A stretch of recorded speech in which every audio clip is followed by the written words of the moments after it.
Il y a 2 mois, ma copine et moi nous sommes installés dans une nouvelle maison.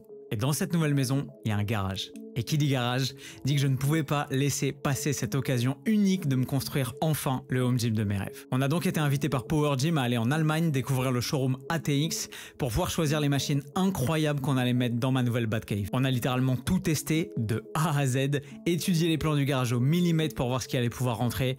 Et une fois revenu à la maison, j'ai dû tout repeindre avant de pouvoir enfin recevoir les petits bijoux de technologie sur lesquels j'allais pouvoir faire mes meilleures séances.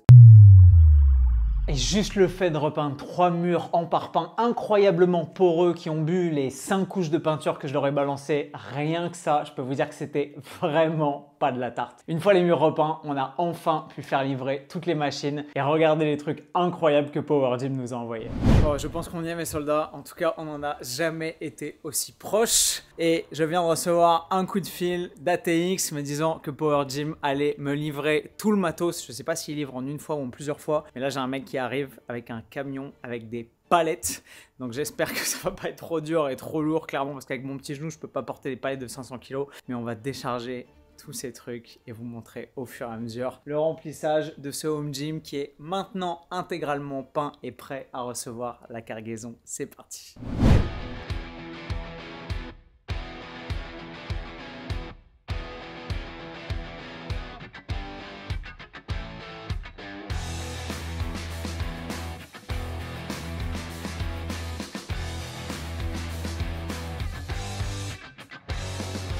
Ça c'est du génie, vous voyez?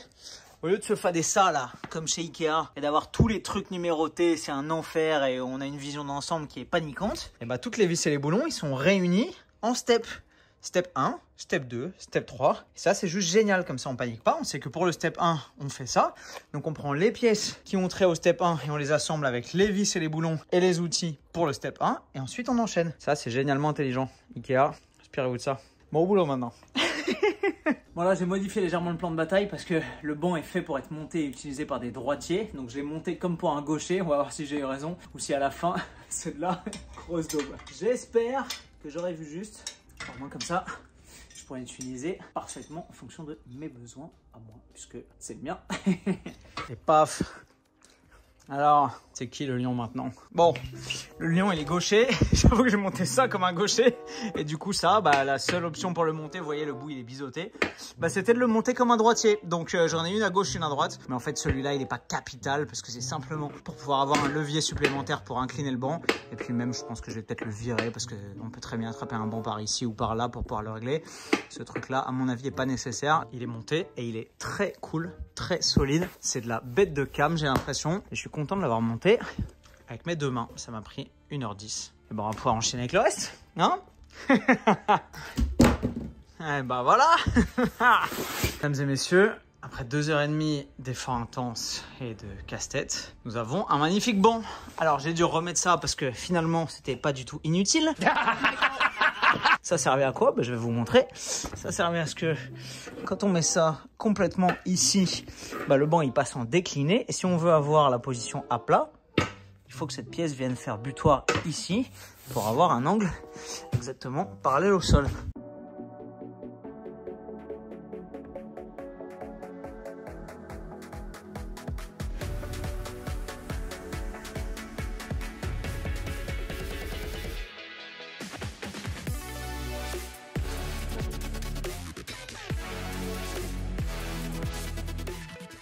Bah c'est parti mon kiki. Oh là là, misère, misère, misère de sort le puzzle. Tout ça va aller là.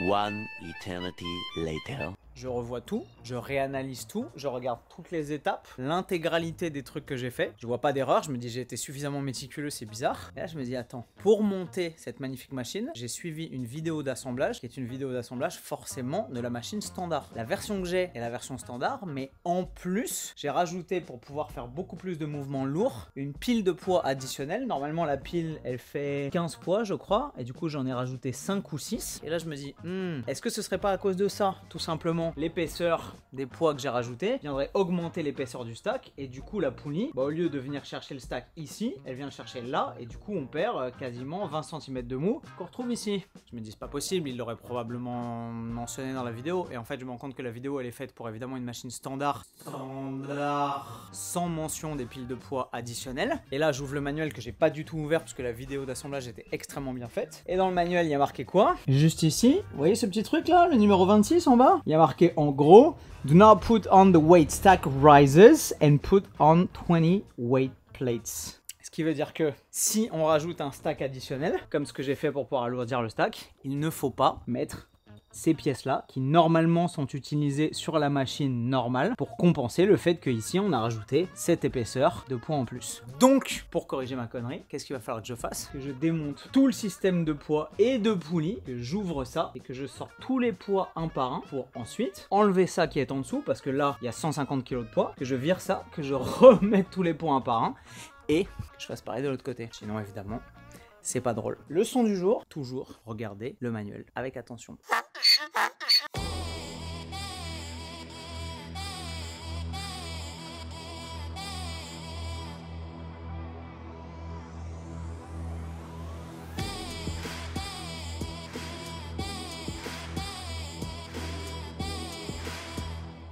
J'ai complètement pas vu, mais dans le carton, ils m'ont mis...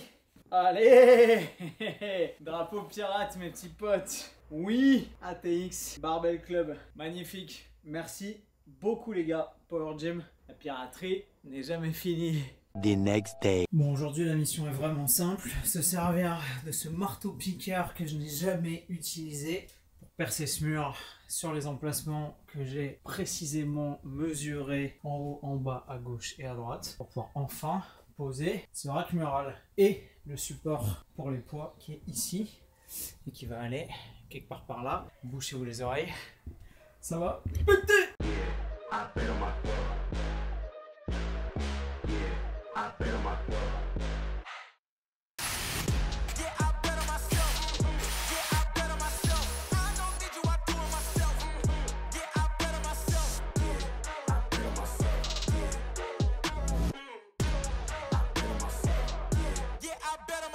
Ok, donc l'enjeu aujourd'hui, comme quoi c'est la journée des premières fois, ça va être d'utiliser une technologie que je n'ai jamais utilisée qui s'appelle du scellement chimique avec des petits tamis, un pistolet, évidemment de quoi bourrer les tamis avec cette espèce de pâte chimique qui va coaguler ensuite et nous permettre de foutre ces saloperies à l'intérieur pour faire tenir notre rack. Tout ça là, toutes ces conneries de vis, de tiges filetées, d'écrous, de boulons, de machin et tout, rien que ça, c'est-à-dire juste la solution pour faire tenir un rack dans un mur plutôt que d'avoir un rack qui est autoportant, rien que ça, il y en a pour 90 balles. Voilà, pensez-y à deux fois si vous projetez de faire des trous dans le mur, surtout dans des murs aussi relous que du parpaing de ce type. Ok, donc maintenant qu'on a mis les tamis dans les trous, on va balancer le petit mélange chimique sans utiliser les 10 premiers centimètres parce qu'apparemment le produit n'est pas assez bien mélangé, donc le début du produit on le balance. Ensuite, on injecte ça dans les trous et enfin on balance rapidement parce que sinon le produit prend et après on rentre plus rien. On met les tiges filetées sans mettre les écrous et ensuite on laisse poser, je sais pas, 45 minutes, 1 heure, 2 heures en fonction de la température de la pièce. Et là ensuite on peut commencer à poser les charges, c'est-à-dire les espèces de supports qui vont supporter l'intégralité du rack et les poids qu'on va enfin pouvoir soulever si les trous sont en face. C'est là qu'on va voir si j'ai bien bossé ou si je suis une daube.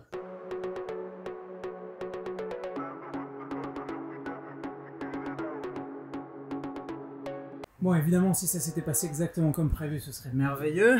Là, je pense que j'ai légèrement fait les trous de travers et du coup, avec les 3 trucs à l'intérieur, eh ben, impossible de foutre le montant du rack parce que les trous étaient pas tout à fait en face d'un demi-millimètre, donc il m'a fallu retirer ça. Évidemment c'est scellé chimiquement, donc c'était une galère. Pour le retirer, la technique c'est de mettre 2 boulons comme ça, clac clac, les uns derrière les autres et ensuite de dévisser.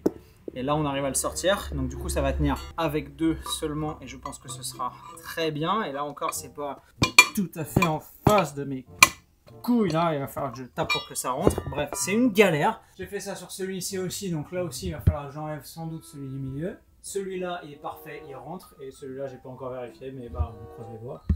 Franchement, je vous le dis, C'est une galère innommable.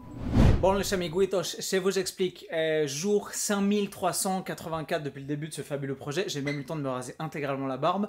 Où est-ce qu'on en est? J'ai posé les magnifiques tiges filetées ici avec le scellement chimique. L'énorme problème, c'est que en fait, je n'ai percé avec le burineur que j'avais que la première couche de parpaing, celle-ci, et qu'un parpaing c'est creux, et qu'il y a une deuxième couche derrière, et que du coup, les vis ici ont l'air de tenir, mais que la moitié des vis, notamment celle-ci et celle du bas, ne tiennent pas vraiment. Ce qui fait qu'en fait, si je mets le rack plus une barre et qu'éventuellement je drop une grosse barre un jour sur le truc avec le levier, machin, etc., j'ai toutes les chances de me prendre le rack et peut-être le mur sur la gueule en prime. Donc ce qu'on va faire, c'est que je suis retourné chez Leroy Merlin pour reprendre ça, c'est-à-dire des tamis plus longs et surtout des tiges filetées plus longues. Et vous me voyez venir, le projet va être très simple. On va repercer le mur dans les mêmes trous, non pas pour faire des trous dans la première paroi du parpaing, mais dans la deuxième paroi du parpaing, afin que ces tiges filetées plus longues puissent tenir non pas seulement dans la première partie du parpaing, mais dans les deux épaisseurs du parpaing, ce qui va faire un effet de levier qui va rendre le bordel beaucoup plus solide.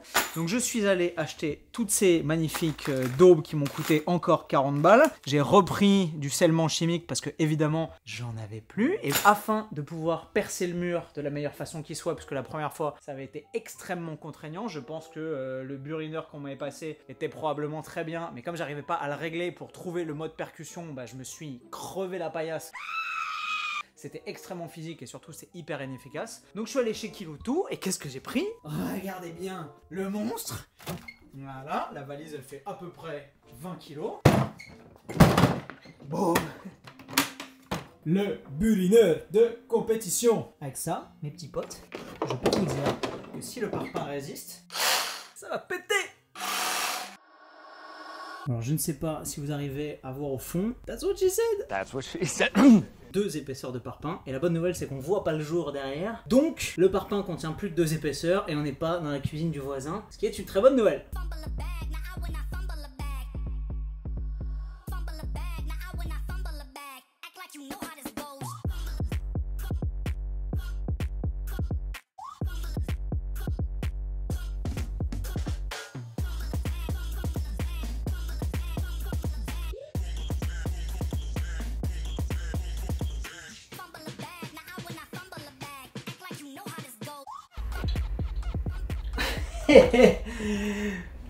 Bon, après des jours et littéralement des semaines de bricolage là-dedans, de peinture, d'aménagement, de frottage et surtout d'assemblage de toutes les machines, ça m'a coûté une énergie folle, mais franchement je suis infiniment heureux de pouvoir enfin, mes soldats, vous dévoiler ce qu'il y a derrière cette porte. Sans plus attendre, mon home gym. Let's go, bye bye.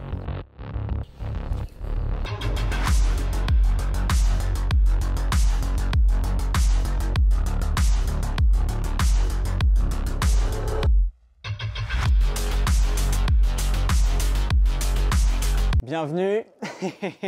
Putain, qu'est-ce que je suis heureux et fier d'en avoir enfin terminé. Je pense que vous avez vu avec les images qu'on vous a tournées, même si c'est jamais facile de filmer en faisant des travaux, en bougeant, en peignant, en frottant, en grattant, en assemblant des trucs. J'ai essayé de filmer et de rendre le process le plus réaliste par rapport au temps que ça m'a pris. Ça fait 2 mois qu'on est installé dans cette maison, quasiment jour pour jour aujourd'hui. J'ai mis 2 mois pour tout refaire intégralement du sol au plafond, littéralement. Les étapes sont pas compliquées, même s'ils ont été extrêmement longues. J'ai d'abord repeint l'intégralité des murs. Donc on a 2 couleurs différentes. Le problème, si vous vous apprêtez un jour à peindre un garage avec des murs en parpaing, c'est que c'est poreux et que ça boit de façon affreuse. Donc j'ai dû mettre genre 5 couches là-dessus et surtout passer beaucoup plus d'argent en peinture que ce que j'aurais aimé. Je vous ferai une prochaine vidéo avec le détail des coûts de tout ce que j'ai dépensé et tout ce que ça m'a coûté pour assembler l'intégralité du truc et surtout refaire l'esthétique et l'intérieur de la pièce, parce qu'il y a eu beaucoup de boulot, énormément d'allers-retours chez Leroy Merlin. J'aurais dû demander une sponsor Leroy Merlin, c'est raté pour cette fois-ci, mais je pensais que le plus long ce serait les machines à assembler, à installer, et clairement c'était pas le cas. C'était les sols, les murs, le plafond plafond et tout ce qu'on a fait pour que la pièce ait une esthétique assez sympa et pas une gueule de garage avec des poutres en bois. Une fois que j'avais peint les murs, malgré le fait que j'avais protégé le sol, les bâches étaient poreuses, donc ça avait taché le sol de peinture. Donc j'ai tout décapé, passé à l'acétone, etc.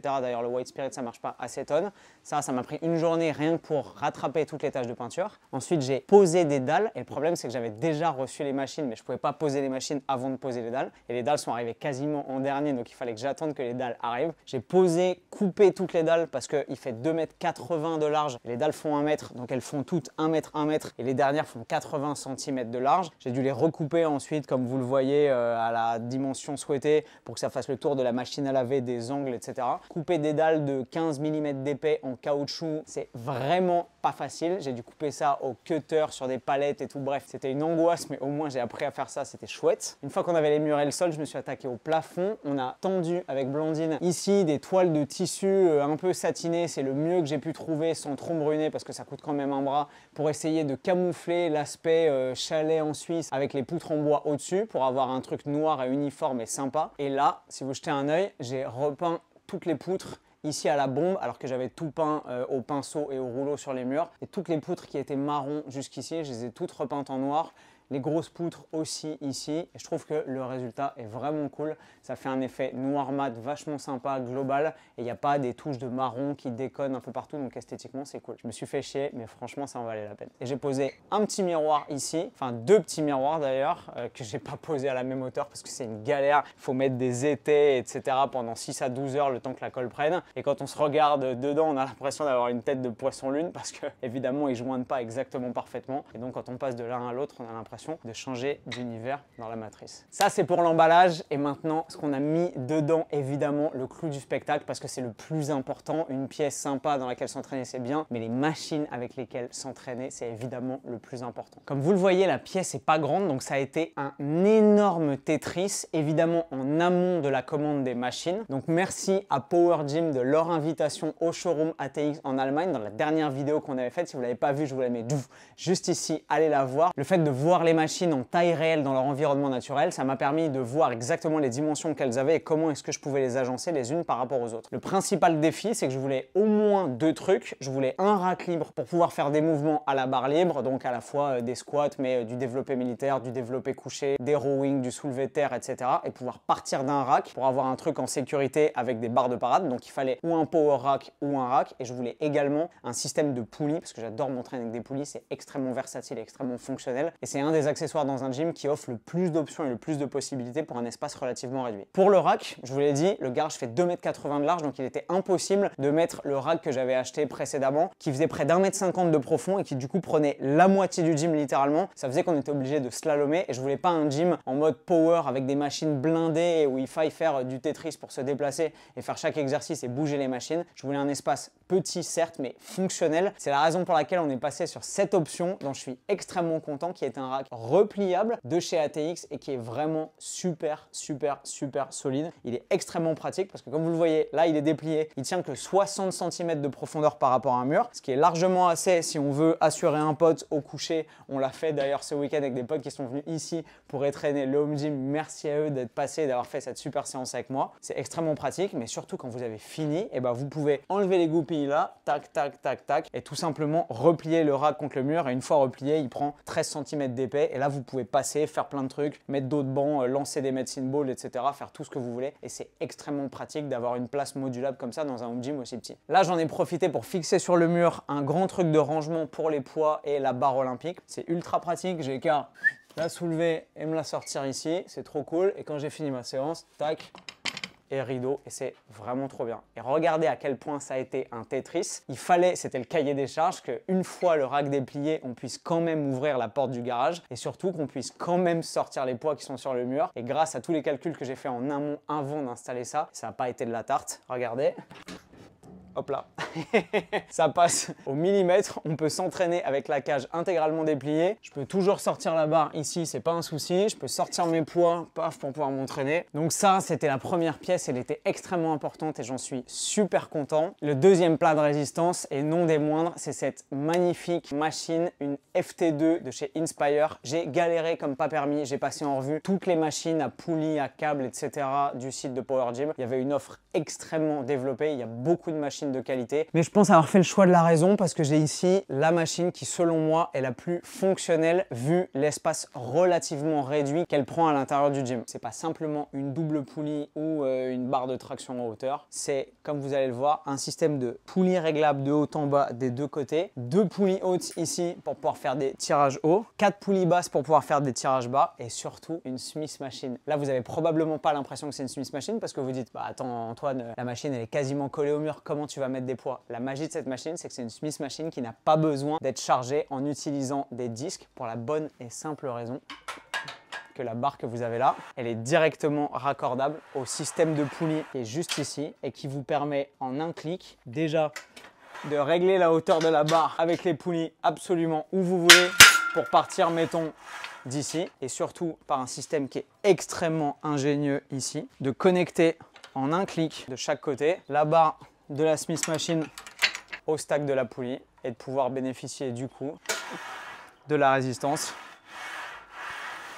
des piles de poids qui sont à l'intérieur. Et ça, j'ai vu ce système nulle part ailleurs et franchement, il est absolument génial. La qualité d'exécution est dingue. La Smith Machine, elle est super bien. Les poulies, c'est pas les meilleures poulies que vous aurez au monde. Évidemment, c'est pas une machine à 15 000 € qu'on trouverait dans un gym commercial qui peut faire des centaines de milliers d'heures d'utilisation. C'est une machine qui est destinée à un usage dans un home gym pour des particuliers, mais elles sont extrêmement smooth et extrêmement fluide. Et franchement, vous savez à quel point je suis chiant sur la qualité des machines et surtout la qualité de la réalisation, notamment des poulies. Parce qu'avoir une poulie qui est un peu rêche et qui est pas très agréable, bah, c'est pas un truc qu'on a envie d'utiliser. Et là, vraiment, je me régale. Et regardez la magie du truc et ça augmente encore infiniment la fonctionnalité de l'espace. Ici, on a 2 poulies basses et ces poulies basses, elles sont raccordables directement au banc qui est un banc qui venait avec la machine ici. On tire les câbles, on les passe ici dans les petites poulies et grâce à un module qui est juste ici que je garde sur le côté, vous avez ici avec ce banc modulable un leg extension et un leg curl grâce aux câbles des poulies qui sont directement reliables au banc. Et je pensais que ça allait être flingué parce que généralement quand on a un leg ext et un leg curl sur la même machine, en plus avec un banc modulable, c'est rarement un truc de qualité et honnêtement c'est vraiment très cool. Encore une fois, ce sera jamais le meilleur leg extension ou le meilleur leg curl que vous avez essayé. Ça vaut pas un leg curl Prime, Atlantis, etc. Mais dans un home gym pour pouvoir faire ce genre de mouvement et les charger avec les poulies, c'est vraiment très cool. Comme accessoire pour les tirages et les mouvements de poussée, évidemment j'ai mis tout un tas de trucs. J'ai des poignets qui sont vraiment très cool, envoyés par mon pote George Bridgman. J'ai des petits cuffs ici pour faire des élévations latérales, c'est vraiment chouette. J'ai acheté sur le site de Power Gym ici des petites poignées coniques ici qui sont des répliques des Kaz Handle de Prime qui sont vraiment très cool. Vous voyez qu'ils sont ergonomiques. Ici, la prise est plus fine, ici la prise est plus large pour épouser la forme de la main. Ça marche super bien à la fois pour les triceps push-down, mais aussi les mouvements de développé ou même les chest fly. J'ai mis une ceinture pour les tractions lestées ici et la barre pour les tractions lestées est vraiment cool. J'ai mis un petit harnais de cou notamment pour tout ce qui est flexion de nuque, extension, résistance, etc. Le seul regret unique que j'ai, c'est que j'aurais aimé que sur cette barre, il y ait une prise neutre parce que j'adore faire des tractions en prise neutre, vous le savez pertinemment. Malheureusement, il n'y avait pas cette option. Je me suis dit, est-ce que je vais essayer de souder des trucs, de bricoler? C'est compliqué. Si on rajoute des petites poignées genre des Angles 90, le problème c'est que je suis déjà relativement haut et que si on a des poignées qui pendent ici, bah en fait je vais faire mes tractions avec les genoux qui touchent quasiment le sol. Donc j'ai essayé de trouver un système de poignées en plastique qui soit vraiment au ras des trucs pour pouvoir faire des tractions ici. On verra en prise neutre, je vous montrerai quand je recevrai ça, il y aura des petits updates probablement avec tous les trucs que je vais rajouter au fur et à mesure. On a un dernier truc dans ce gym et non des moindres qui est un truc que je voulais depuis des années et je suis infiniment content de l'avoir. Power Gym, merci beaucoup, c'est génial. Ce truc c'est évidemment un Asso Bike de la marque Asso Fitness. C'est incroyable pour le cardio à haute intensité notamment et pour le conditionnement notamment pour les sports de contact, le MMA, la boxe thaï, etc. où il y a des gros intervalles d'intensité importantes dans des phases de combat qui sont très engagées. Bah ça c'est ultra utile pour préparer des sportifs de ce genre de sport et je suis super content d'en avoir un à la maison et de pouvoir monter dessus et en faire quand j'en veux pour m'arracher la tête. Un petit truc que j'ai oublié, c'est qu'il manquait un truc pour faire des dips parce que c'est quand même un mouvement intéressant et pour le développement du haut du corps et pour la santé des épaules. Et regardez ce qu'on a ici. On a une petite station à dips qui se met juste là. Ça prend littéralement 30 secondes. Ça se visse derrière. Hop là. La goupille. Tac. Et vous avez une station à dips ici. Ultra fonctionnelle. Super robuste. Et quand vous avez fini, j'enlève la goupille ou je la mets en bas. Je peux me la mettre en haut si j'ai envie. Et terminé, ça prend 0 place et c'est trop bien. Donc merci à Power Gym et de m'avoir invité dans les locaux d'ATX et surtout d'avoir pu organiser cette collaboration, de m'avoir envoyé tout ça en me faisant une énorme réduction parce qu'ils ont été extrêmement cool avec moi sur les tarifs et que j'ai pu m'équiper avec le meilleur matériel que j'aurais pu espérer et ça c'est vraiment trop stylé. Évidemment, si vous voulez vous aussi commander du matériel sur Power Gym, ils ont une infinité d'options, quelle que soit la façon dont vous aimez vous entraîner. Je vous mets le lien du site juste en dessous, allez jeter un œil, c'est vraiment du bon matos comme vous le pouvez le voir. Je suis super content d'être passé par eux. Donc je suis le plus heureux des hommes parce que j'ai cet espace incroyable pour pouvoir m'entraîner quand j'en ai envie sans avoir besoin de tourner avec des mecs à qui il reste encore 14 séries dégressives sur la presse inclinée, sans avoir besoin de prendre ma bagnole ou ma moto pour aller à la salle. J'ai du temps, j'ai de l'énergie, j'ai envie de m'entraîner, je traverse le salon et je suis directement dans ma salle de sport. Et ça n'a pas de prix, j'ai voulu ça depuis des années et je suis infiniment heureux de pouvoir l'avoir aujourd'hui. La question à se poser, c'est qu'est-ce qui manque? Parce que évidemment, c'est parce qu'il va vous manquer certaines options ou certains exercices que vous allez devoir, si vous voulez vous entraîner de façon complète, faire le voyage jusqu'à une salle de sport commerciale pour pouvoir utiliser certaines machines ou certains accessoires. Il manque des haltères. Là, j'aurais très clairement pu mettre un super long set d'haltères. Sauf que si vous avez déjà regardé combien coûte un set d'haltères, disons de 5 à 40 kg, ça coûte un bras. Et surtout, ça prend une place folle et ça pèse un âne mort. Et si un jour on doit déménager ou bouger cet endroit d'ailleurs, bah, je serais content de ne pas avoir 5 tonnes d'haltères à déplacer et d'avoir des solutions un peu plus versatiles. Donc ce que je vais rajouter, je pense, mais j'attends d'en ressentir vraiment le besoin parce que là, avec toutes les options que j'ai infiniment d'options pour pouvoir m'entraîner quasiment de toutes les façons que je veux. C'est de voir si j'ai vraiment besoin de m'entraîner avec des haltères pour certains exercices que je peux pas faire autrement. Et si je ressens vraiment le besoin, je pense que j'installerai ici une paire d'haltères réglables. Il y en a sur le site de Power Gym qui sont incroyables, qui sont les Nuo Bell. Je vous mettrai une photo à l'écran, elles sont vraiment extrêmement stylées. J'ai eu la chance de les essayer en Allemagne et c'est vraiment absolument exceptionnel. Elles sont denses, elles sont cohérentes quand on les a dans les mains. C'est ce que j'aimais pas avec la plupart des paires d'haltères réglables. Normalement, ça brinque-balle un peu, c'est chiant à régler, etc. Celle-là, c'est une masterclass. Et en vrai, même s'il y a beaucoup de machines, notamment pour les jambes que j'aime bien utiliser dans les salles commerciales, notamment des pendulum squats, notamment des machines de leg extension et de leg curl,